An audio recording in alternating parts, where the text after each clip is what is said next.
নির্বাচনে অংশ নেয়ার সব পথ বন্ধ হয়ে যাচ্ছে আওয়ামী লীগের।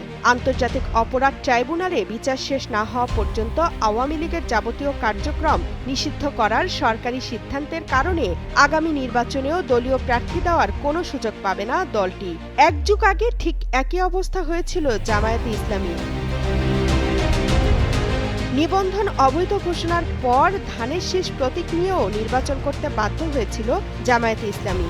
তবে ৫ আগস্টের পর বদলে গেছে পরিস্থিতি। রাজনৈতিক দল হিসেবে নিবন্ধন বাতিলের রায়ের বিরুদ্ধে জামায়াতে ইসলামীর আপিল শুনানি ১৩ই মে। টানা সপ্তমবারের মতো বেস্ট টিস্যু পেপার ব্র্যান্ড হিসেবে স্বীকৃতি পেয়েছে বসুন্ধরা টিস্যু। স্বাধীন বাংলাদেশে প্রথমবার নিষিদ্ধ হওয়ার ৫০ বছরের বেশি সময় পরে ২০২৪ সালের ১ আগস্ট শেখ হাসিনার পতনের আগে আবার নিষিদ্ধ করা হয় জামায়াতে ইসলামীকে। সরকারের নির্বাহী আদেশে সন্ত্রাস দমন আইনের ১৮ ধারায় জামায়াতকে নিষিদ্ধ করা হয়। তবে আওয়ামী লীগকে দল হিসেবে নিষিদ্ধ করা না করা ছেড়ে দেওয়া হয়েছে আদালতে।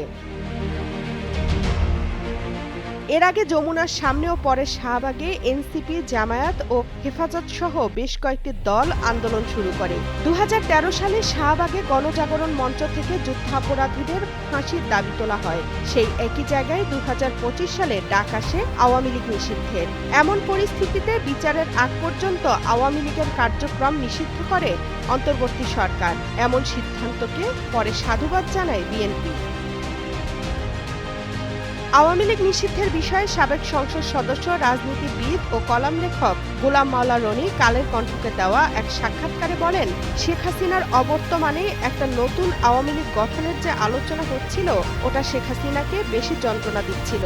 আওয়ামী লীগ অফিসিয়ালি নিষিদ্ধ হয়ে গেল, পরে আওয়ামী লীগ ফিরলেও নেতৃত্বটা শেখ হাসিনা বা তার পরিবারের কাছেই থাকবে।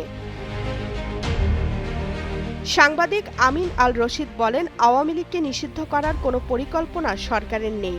স্বয়ং সরকার প্রধানকে এই কথা থেকেই যেখানে সরে আসতে হয়েছে, সেখানে তিনি যে বারবার বলছেন আগামী ডিসেম্বর থেকে ২০২৬ সালের জুনের মধ্যে নির্বাচন হবে, সেই প্রতিশ্রুতিও তিনি রাখতে পারবেন কিনা সেটি এখন বড় প্রশ্ন।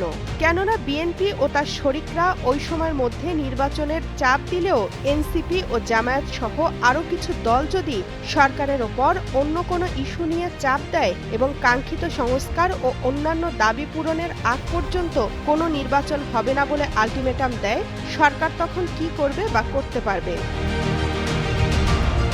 আগেও দুবার আওয়ামী লীগকে নিষিদ্ধ করা হয়েছিল, যার মধ্যে ১৯৭১ সালের ২৬ মার্চ পাকিস্তানের তৎকালীন প্রেসিডেন্ট ইয়াহিয়া খান জাতির উদ্দেশ্যে দেওয়া ভাষণে নিষিদ্ধ করেন। পরে আবার ফিরে আসে দলটি। ১৯৭৫ সালের ২৫ জানুয়ারি আওয়ামী লীগ সহ সব রাজনৈতিক দল বিলুপ্ত করে একদলীয় শাসন বা বাকশাল গঠন করেন শেখ মুজিবুর রহমান। তামান্না তাহসিন খান, কালের কণ্ঠ।